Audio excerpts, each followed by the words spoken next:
Hello, everyone. I'm Miss Rachel from the Antioch Public Library District, and this is my assistant, William the Wonderful. Hey. Today, he's going to be helping me sing a song called "This Is My Magic Wand." I'll sing a line, and then you can sing it back to me. That's called a call and response. This is my magic wand. Tap, tap, tap. Wave it in the air and clap, clap, clap. Tap it on my head. Tap it on my knee. Abracadabra, pretend to be a dragon. All right, everyone. One good roar, and then we'll go to the second verse. This is my magic wand. Tap, tap, tap. Wave it in the air and clap, clap, clap. Tap it on my head. Tap it on my knee. Abracadabra, pretend to be a unicorn. Unicorns are just like horses, so everybody neigh one time, and then we'll go to the next verse. Neigh! Good job. This is my magic wand. Tap, tap, tap. Wave it in the air and clap, clap, clap. Tap it on my head. Tap it on my knee.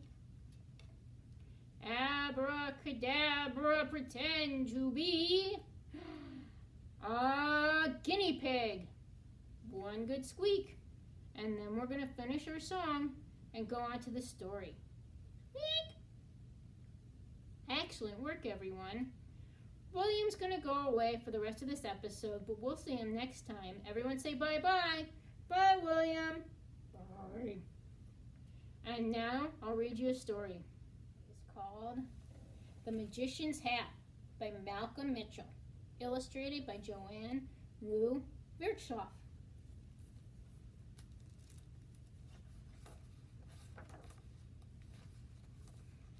Family Fun Day at the library was filled with exciting events.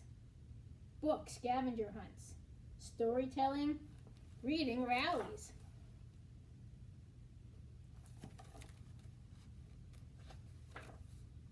Today, for the first time, a magician arrived with a bag of tricks and a big hat.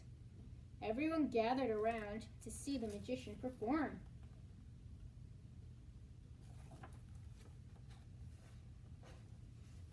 He bent a spoon just by looking at it. He made playing cards float in front of his nose. The magician could even make a coin appear from a puppy's ear. When he waved his wand, a banana vanished. This was just the warm-up act. Now the magician was ready to dazzle the crowd with his favorite trick of all. The magician's magic started with a story, as all good magic should. When I was a kid, my mom and dad brought me to the library on Family Fun Day. During the book scavenger hunt, I wandered into the reading room.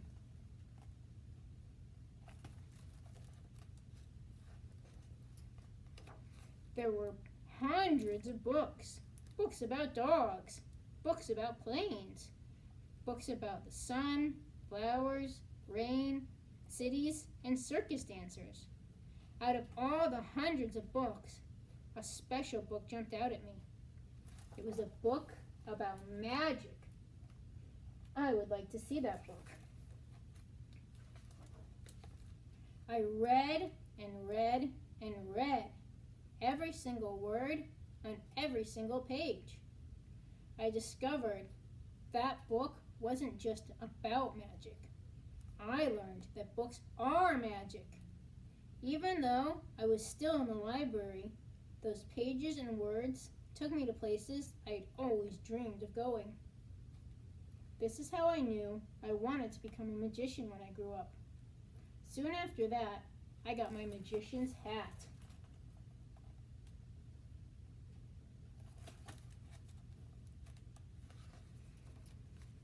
The family fun day crowd had grown. Kids from all over town were eager to see more of the magician's magic. Excuse me. He asked them, "What do you want to be when you grow up?" Amy shouted, "I want to be a dentist." The magician invited Amy to reach inside his hat. Amy dug deep, then deeper, until she felt something. It's a book," Amy shouted. The magician asked, "What's your book about?" "My book's about teeth, cleaning teeth and fixing teeth and x-rays. A very good book for a young dentist to be." Right away, like magic, Amy saw herself holding dental tools, a toothbrush and a rinsing cup. But in the library, where everyone could see, Amy was hugging her book and smiling. Matt had been watching closely. After seeing Amy's magic, he wondered, what else is in that hat? He called out, "I want to be a famous football player."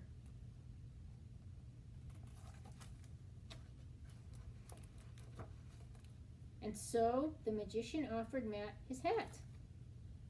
"Let's see what magic you can find inside." Matt reached in, way down. There was something that couldn't fit into just one hand. Matt plunged both hands into the hat and pulled. "It's a book about football. It even has my name on it." All at once, like magic, Matt was on the field, running, catching, tackling, punting, sometimes fumbling and falling, lots of times winning. This sounds like a very cool hat and some very cool books.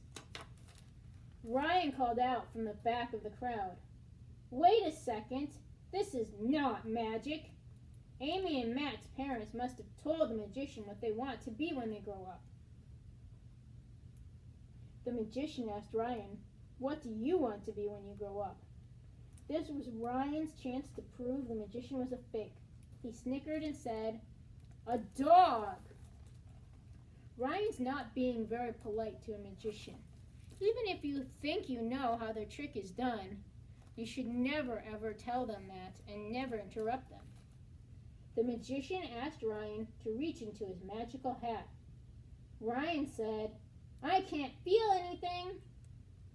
Sometimes you must reach really hard and stretch what you want. That's part of the magic. Ryan reached deeper and deeper until his fingers grabbed onto something. He clutched a beautiful book that had nothing to do with dogs.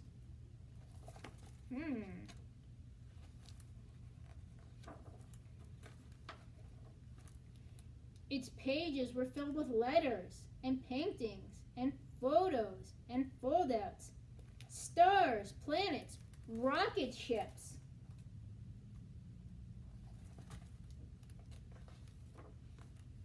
Ryan had always dreamed of becoming an astronaut and exploring the wide open sky, hurtling into outer space and zooming off to a far-off galaxy. "Whoa," whispered Ryan. "How did you do that?" "I am not doing anything," the magician said. "You are." "I am," asked Ryan, "but there's got to be a secret trick in those books." "The desires that are within you bring out the magic in these books. Follow your dreams and they will take you wherever you want to go."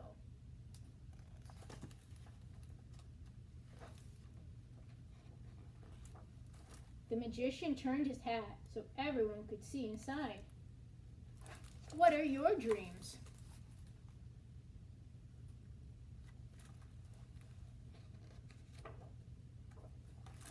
I have the book upside down. I can't read it that way.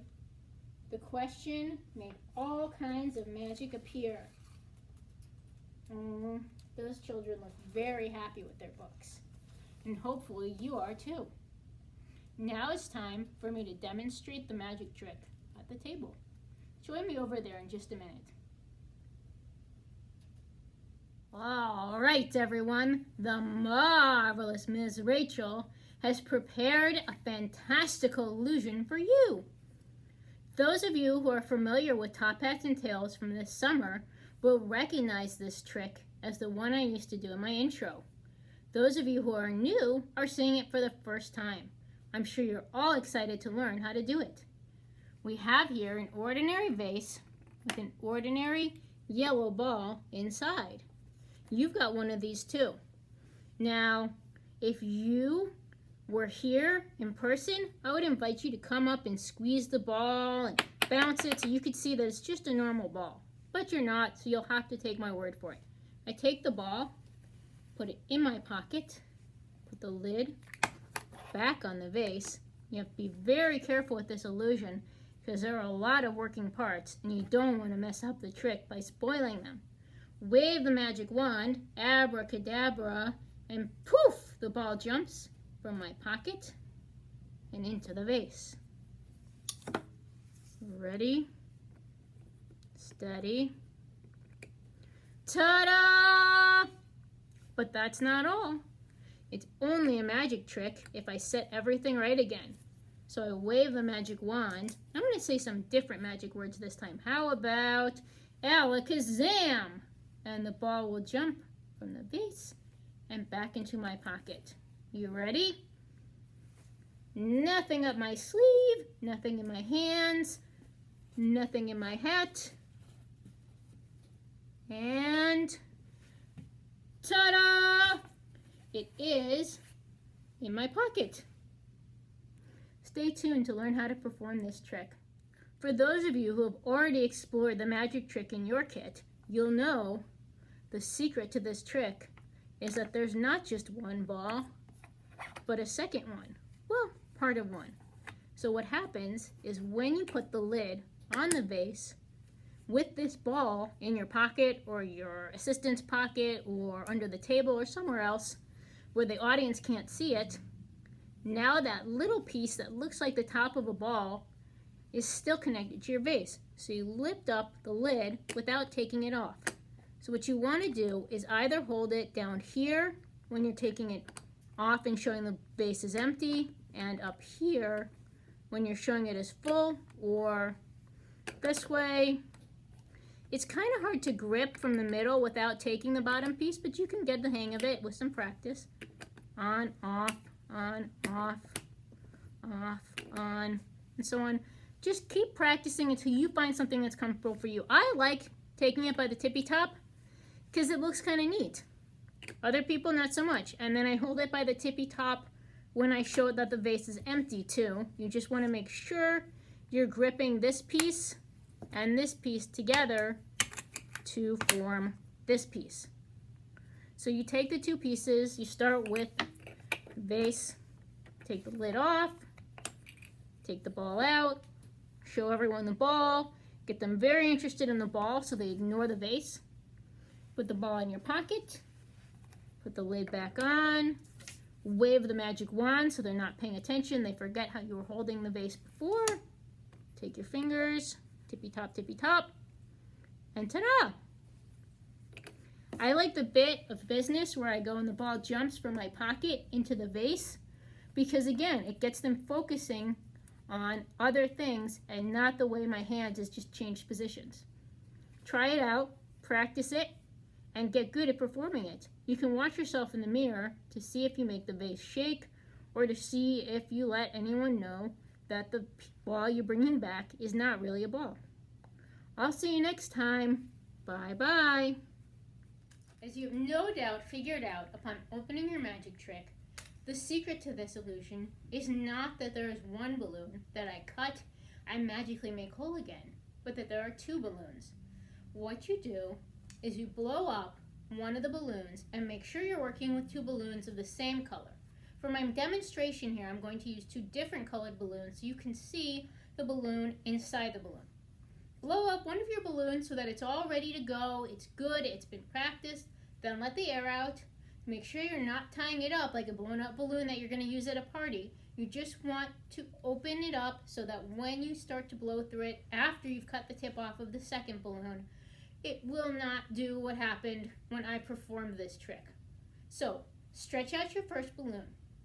Then carefully roll it up and stuff it inside your second balloon so that balloon number 1 is inside of balloon number 2. You don't want the bottom of balloon number 1 to be far enough down that when you snip off your tip, you get both of them cut. So be very careful when setting this trick up.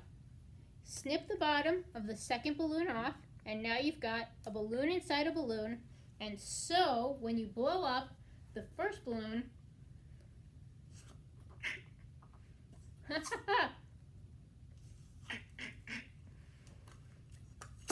as you can see, the second balloon makes it very tricky to blow up this first balloon, which is another reason why you have to practice, practice, practice. The skin of the second balloon slides off the first balloon, and you want to cut off as much of your second balloon as possible when you're snipping it with the scissors. Just be careful not to cut the inside balloon.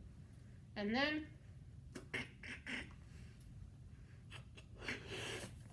blow up the first balloon, and it looks like they're one and the same because you're working with 2 balloons of the same color. That's all I have for this time. See you later. Bye-bye.